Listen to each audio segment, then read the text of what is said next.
Hello my dear children, welcome back. Chapter 11 marketing management में total 7 topics ऐसे हैं जो सीबीएसई के प्रिपरेशन में हमने नहीं करे थे क्योंकि वो सीबीएसई सिलेबस का पार्ट नहीं थे, लेकिन सीयूईटी के सिलेबस का पार्ट है। तो मार्केटिंग चैप्टर के वो सारे टॉपिक्स हम प्रिपेयर करेंगे, उन्हें अंडरस्टैंड एंड लर्न करेंगे ताकि उसमें से अगर कोई भी क्वेश्चन पूछा जाए तो आप उसे आसानी से आंसर कर सके। So let's connect to commerce and let's learn about these new topics from the chapter marketing.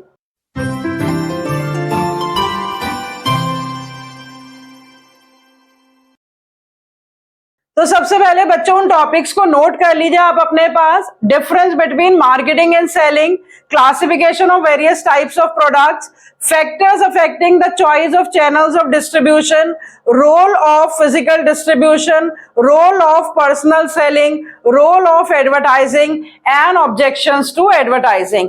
These are the topics that we have to prepare। तो चलिए शुरू करते हैं, देखते हैं आज इसमें से कितने टॉपिक्स हम प्रिपेयर कर पाते हैं। सबसे पहले देख लेते हैं कि what's the basic difference between marketing and selling.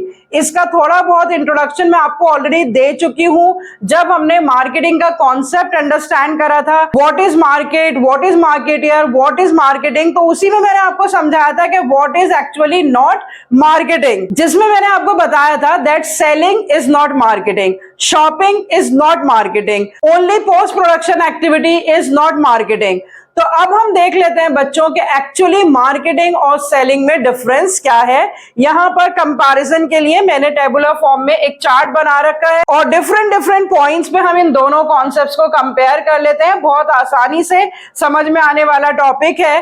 Concept की बेसिस पे scope, focus, starting and the ending point, emphasis, strategy and the aim. सबसे पहले देखिए कि कॉन्सेप्ट क्या है सेलिंग का।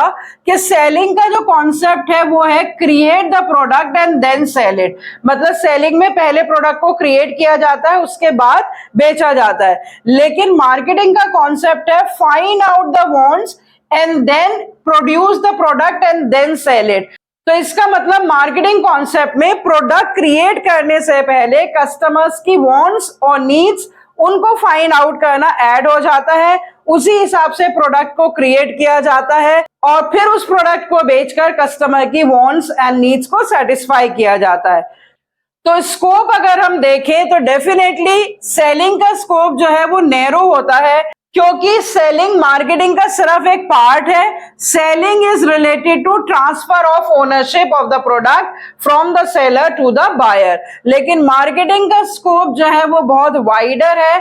मार्केटिंग के स्कोप में finding out the wants, developing the product according to the wants, selling the product and after sale services सभी इंक्लूड होती हैं। तो marketing is a much wider term than selling and selling is simply a part of marketing. Let's see the focus. Focus अगर हम देखें तो selling में सिर्फ ट्रांसफर पर फोकस है, मतलब प्रोडक्ट को सेलर के पास से कस्टमर तक पहुंचाना, यही फोकस होता है। लेकिन मार्केटिंग में फोकस होता है satisfaction of needs and wants of the customers. मतलब सिर्फ प्रोडक्ट कस्टमर तक पहुंच जाए यही मार्केटिंग का काम नहीं होता।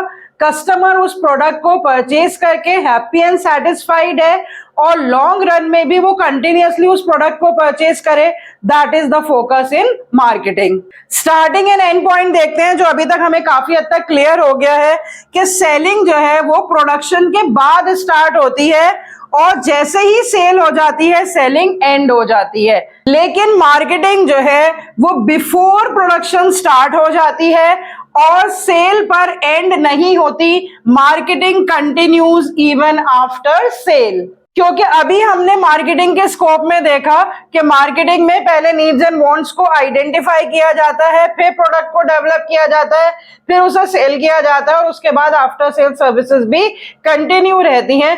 तो डेफिनेटली मार्केटिंग का स्टार्टिंग पॉइंट भी बिफोर प्रोडक्शन है और उसका एंड पॉइंट भी सेल नहीं है और वो सेल के बाद भी कंटिन्यू रहता है। एम्फेसिस की अगर बात करें तो सेलिंग में bending the customers according to the product.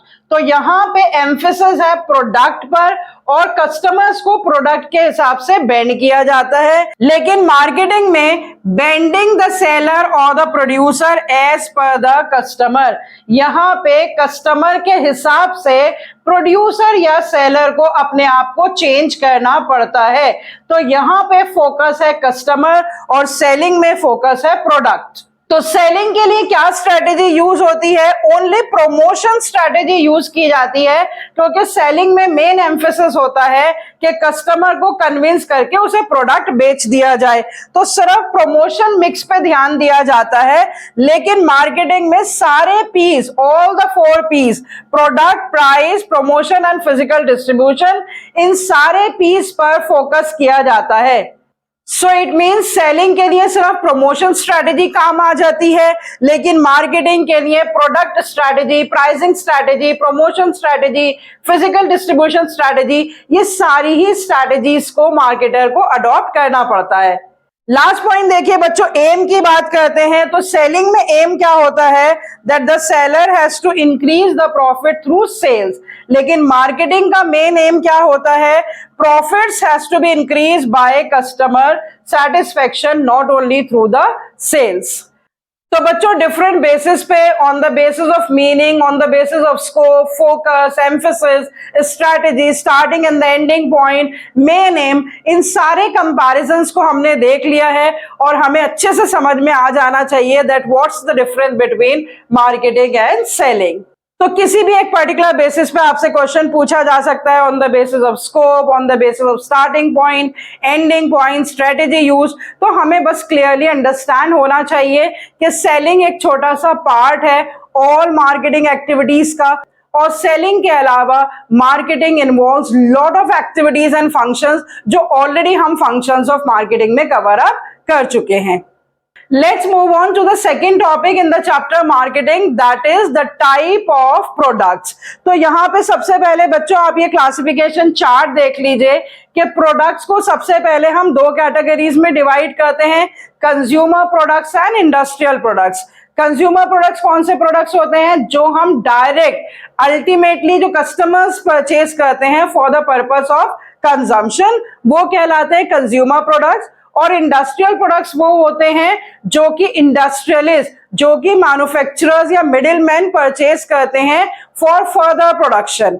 उसका सब क्लासिफिकेशन देखिए, कंज्यूमर प्रोडक्ट्स को 2 कैटेगरीज में डिवाइड किया जाता है on the different basis. On the basis of durability consumer products 3 तरह के होते हैं, durable, non durable and the services. And on the basis of shopping efforts, again consumer products are divided into 3 categories: convenience products, shopping products and specialty products.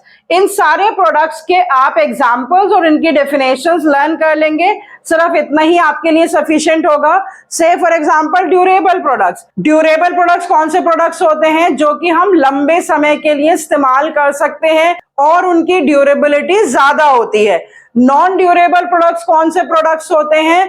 जो कि durable नहीं होते, जल्दी से खराब हो जाते हैं और उनको जल्दी कंज्यूम करना पड़ता है। और सर्विसेज में टेंजिबल प्रोडक्ट्स नहीं आते हैं, बल्कि जो सर्विसेज एक कस्टमर इस्तेमाल करता है, चाहे वो ट्रांसपोर्ट से रिलेटेड सर्विसेज हो या कम्युनिकेशन हो, इंश्योरेंस हो, बैंकिंग हो, वेयर हाउसिंग हो, ये सारी सर्विसेज हम ऑलरेडी पढ़ चुके हैं।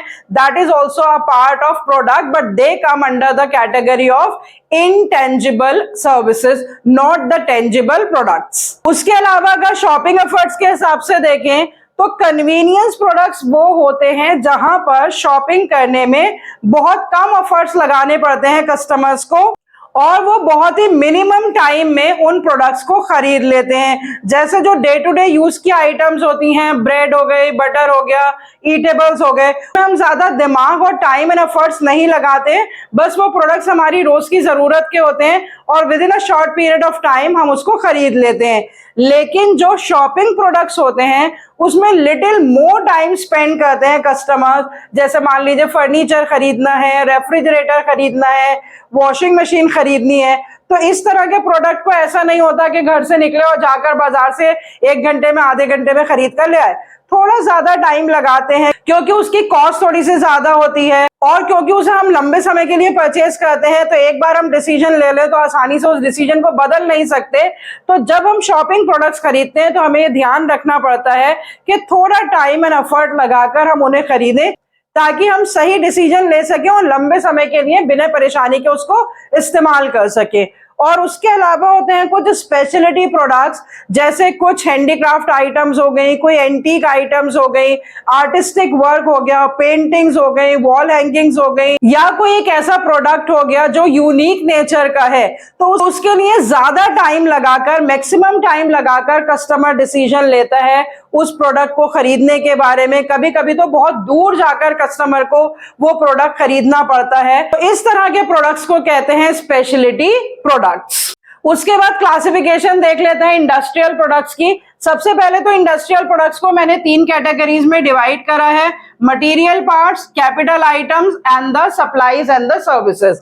फिर उसके बाद मटेरियल पार्ट्स को भी मैंने 2 कैटेगरीज में डिवाइड करा है, raw material and the manufactured parts. Raw materials में क्या आ जाते हैं, मतलब जो मटेरियल्स मैन्युफैक्चरर इस्तेमाल करेगा अपने फाइनल प्रोडक्ट को प्रोड्यूस करने के लिए। और दूसरा आ जाता है मैन्युफैक्चर्ड पार्ट्स, मतलब कुछ कुछ इंडस्ट्रियलिस्ट जो हैं कुछ मैन्युफैक्चर्ड प्रोडक्ट्स को, ऑलरेडी मैन्युफैक्चर्ड प्रोडक्ट्स को भी अपनी असेंबलिंग इंडस्ट्रीज में यूज करते हैं in order to produce the final product. तो जो मटेरियल्स एंड पार्ट्स हैं, पहले उन्हें 2 कैटेगरीज में मैंने डिवाइड करा।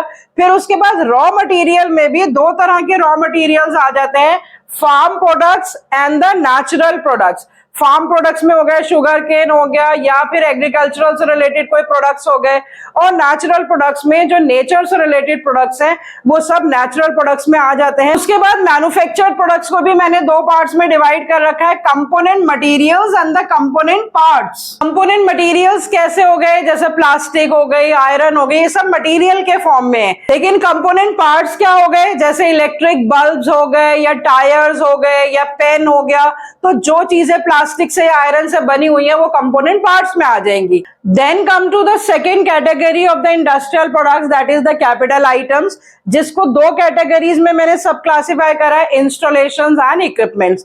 तो जो चीजें इंस्टॉल की जाती है, मशीन्स हो गए, कंप्यूटर फ्रेमवर्क हो गया, एलिवेटर्स हो गए, तो वो सब आ जाते हैं इंस्टॉलेशंस में।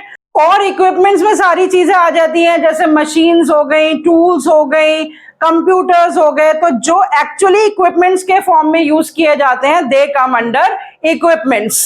उसके बाद लास्ट कैटेगरी होती है सप्लाईज एंड सर्विसेज। तो जो इंडस्ट्रियल प्रोडक्ट्स में सप्लाईज एंड सर्विसेज हैं उसको भी हम 2 कैटेगरीज में डिवाइड करते हैं, repair and maintenance and operating supplies. तो रिपेयर एंड मेंटेनेंस के लिए बहुत सारे इंडस्ट्रियल प्रोडक्ट्स चाहिए होते हैं, जैसे पेन्स हो गए, लूज टूल्स हो गए, तो वो सब आ जाएंगे रिपेयर एंड मेंटेनेंस में। और ऑपरेटिंग सप्लाईज मतलब मशीन्स को ऑपरेट करने के लिए लुब्रिकेंट्स चाहिए, इंजन ऑयल्स चाहिए, तो इस तरह के प्रोडक्ट्स को हम किस में लेंगे, ऑपरेटिंग सप्लाईज में लेंगे। तो ये पूरा का पूरा बच्चों क्लासिफिकेशन चार्ट और इसके एग्जांपल्स आप याद रखेंगे। हो सकता है आपको इस तरह के क्वेश्चंस पूछे जाएं कि इन सारे प्रोडक्ट्स में से कौन सा नॉन ड्यूरेबल है, कौन सा ड्यूरेबल है, कौन सा कैपिटल गुड्स है, कौन सा ऑपरेटिंग सप्लाईज है। तो ये सारी क्लासिफिकेशन और उसके एग्जांपल्स आप याद रख लेंगे एंड आई होप कि किसी भी तरह का क्वेश्चन आपको इससे पूछा जाएगा, you will be able to answer it. तो 2 ही टॉपिक्स हमने आज कवर अप करे हैं, the comparison between marketing and selling and the various types of products with their examples. The remaining topics we shall continue in the upcoming lectures. Till then, goodbye, stay healthy and connected.